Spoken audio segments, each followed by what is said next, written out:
Assalamualaikum warahmatullahi wabarakatuh. Bagaimana kabarnya kalian semua? Sehat? Alhamdulillah ya. Mudah-mudahan kita semua sehat selalu dan dalam lindungan Allah Subhanahu wa Ta'ala. Tapi jangan lupa, sebelum kita belajar dan melanjutkan proses pembelajaran ini, ada baiknya kita berdoa terlebih dahulu. Oke, terima kasih. Kita lanjut ya, pelajaran ekonomi bisnis. Nah, dalam ekonomi bisnis ini kita masih berada di bab 1, yaitu konsep dasar ilmu ekonomi. Nah, kok masih bab 1? Ya karena bab 1-nya belum selesai ya. Nah, kita masih membahas di poin B atau subbab yang kedua mengenai pembagian dan ruang lingkup ilmu ekonomi.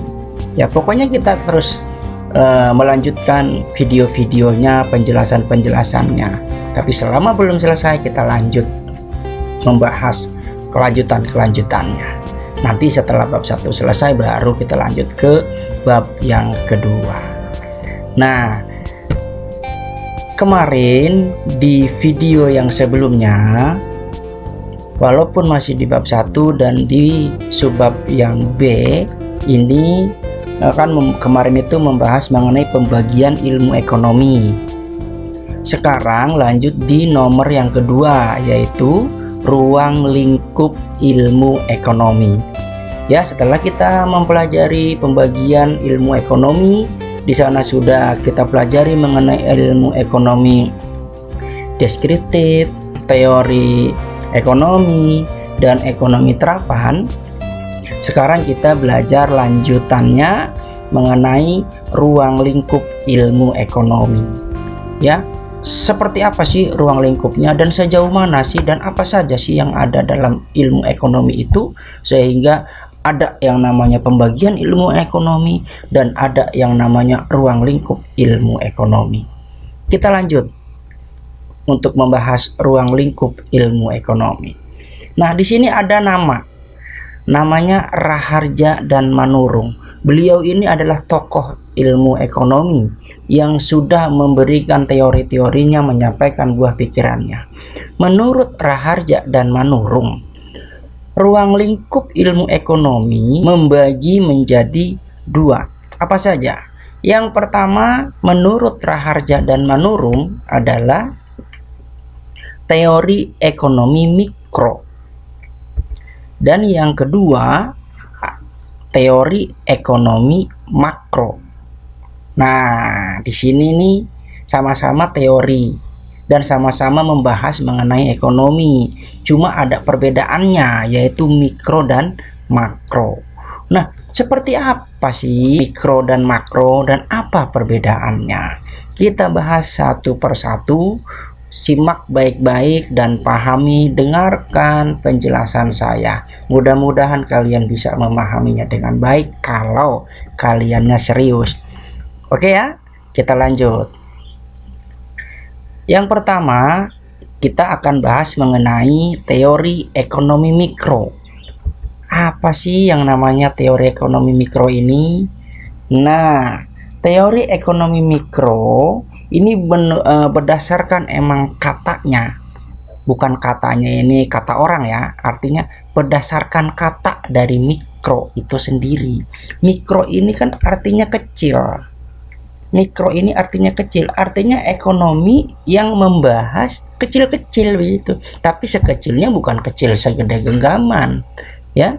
Nah, supaya lebih jelas, kita bahas dari mana yang dimaksud dengan kecilnya atau sekecil apa cakupannya ya. Ini cakupan ya, ruang lingkup soalnya nih. Ruang lingkup artinya cakupannya ekonomi ini seperti apa gitu ya. Ternyata ilmu ekonomi mikro ini ilmu yang membahas mengenai sebagian kecil dari seluruh kegiatan ekonomi. Apa saja sih kegiatan ekonomi yang menurut poin A ini kecil? Ternyata teori ilmu ekonomi mikro ini lebih fokus atau lebih konsen begitu ya.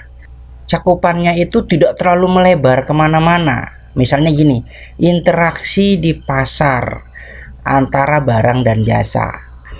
Yang kedua, membahas mengenai tingkah laku pembeli dan penjual saja, seperti itu. Dan membahas faktor produksi saja. Jadi ilmu ekonomi yang membahas cakupan-cakupannya itu secara dibagi-bagi begitu ya, tidak melihat secara keseluruhan. Ya, yang saya ulangi lagi nih, ilmu ekonomi yang membahas sebagian kecil dari seluruh kegiatan ekonomi. Kegiatan ekonomi masyarakat, kegiatan ekonomi negara ini banyak sekali. Nah, supaya lebih detail, supaya lebih gampang dipelajari, maka ilmu ekonomi dibagi dua, yaitu ruang lingkupnya menjadi ekonomi mikro dan makro. Nah, ekonomi mikro ini membahasnya itu membahas bagian-bagian, jadi dipecah-pecah. Kalau kita membahas mengenai faktor produksi, ya udah faktor produksi saja, yang lainnya itu diabaikan. Seperti itu. Atau mempelajari tingkah laku pembeli dan penjual saja, ya sudah, itu yang dipelajari. Seperti itu ya. Nah, bagaimana ketiga ini? Kenapa tergolong ke dalam ekonomi mikro? Kita bahas satu persatu ya. Oke, yang pertama yang tadi ini interaksi di pasar. Nah, teori ekonomi mikro ini kalau dalam cakupannya interaksi pasar hanya membahas mengenai interaksi antara penjual dan pembeli, yang dari kegiatan tersebut ini akan tercipta yang namanya harga keseimbangan dari barang yang dijual belikan itu, ya, sampai dengan harga tertentu. Nah, kenapa ada terjadinya harga keseimbangan? Harga keseimbangan ini adalah harga kesepakatan antara penjual dan pembeli. Contoh begini, di Tangerang, sepatu merek A dengan model B ini laku dijual seharga 250. Si toko atau penjual membuka harga 350. Datanglah si pembeli. Nah, pembeli ini nawar. Ternyata nawarnya serendah mungkin. Dan penjual tidak menjualnya karena nawarnya terlalu rendah. Lalu terjadilah kesepakatan. Ternyata harganya 250 bisa dijual. Nah, dengan produk yang sama dijuallah di Kalimantan. Ternyata di Kalimantan juga lakunya sekitar 270. Di wilayah-wilayah yang lain 260, 265. Nah, disitulah yang namanya harga keseimbangan. Artinya harga sepatu itu sepakat kisaran harga 250 sampai 270. Nah, ini yang namanya keseimbangan, laku ya. Kalau terlalu tinggi nggak laku, terlalu rendah juga tidak ada yang jual, maka ketemulah harga kesepakatan. Inilah yang namanya harga keseimbangan, seperti itu. Nah, lanjut. Misalnya teori ekonomi mikro membahas mengenai tingkah laku pembeli dan penjual. Nah, dari kegiatan ini maka penjual dan pembeli akan melakukan kegiatan ekonomi secara rasional. Rasional ini yang normal, real, masuk akal, masuk logika. Ya, harga segitu, barangnya ya begitu. Barangnya begini ya, harganya segini. Seperti itu, penjualnya seperti itu. Dan penjual juga akan memaksimalkan keuntungan yang ia dapatkan, ya, berdasarkan tingkah laku dari pembeli. Ya, dia terus mencari keuntungan dengan membuka harga setinggi mungkin. Dan penjual juga akan menentukan jumlah produk dan harga produk. Artinya apa? Wah, ini nih waktunya banyak pembeli nih, momennya Idul Fitri, momen tahun baru, maka pasti akan lebih banyak dia menentukan jumlah produksinya, dan harga produknya misalnya jadi naik. Seperti itu ya, berdasarkan tingkah laku pasar. Dan pembeli sendiri ini berusaha untuk memaksimalkan kepuasan yang mungkin didapatkannya, berusaha untuk memenuhi kebutuhannya, butuh ini dipenuhi, butuh itu dipenuhi, seperti itu ya. Dan pembeli juga akan menggunakan pendapatannya untuk membeli berbagai barang yang dia dibutuhkan. Nah, ini kayaknya boros banget nih ya. Karena banyak duit, penghasilannya besar, dia selalu. Nah, ini kondisi pasarnya seperti itu ya. Itu kondisi pasar.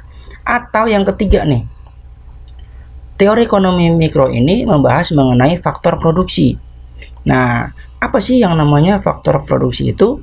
Faktor produksi adalah sumber daya yang digunakan dalam sebuah proses produksi untuk menghasilkan barang dan jasa. Ini namanya faktor produksi, bahan-bahan yang diperlukan ya. Nah, seperti apa bahan-bahan atau barang-barang yang diperlukan untuk memproduksi suatu barang? Misalnya tenaga kerja, ya kan? Ya nggak mungkin dong ada produk jadi sendiri tanpa adanya tenaga kerja, sehingga tenaga kerja ini menjadi faktor produksi. Yang kedua, modal ya. Sudah pasti yang namanya mau memproduksi harus ada modal. Sumber daya alam, bahan-bahan mentah atau bahan-bahan yang berada di lingkungan itu sendiri. Skill atau keahlian dari manajemen, keahlian dari manajer, keahlian dari pemilik, dan keahlian dari tenaga kerja ya. Ini juga sangat diperlukan.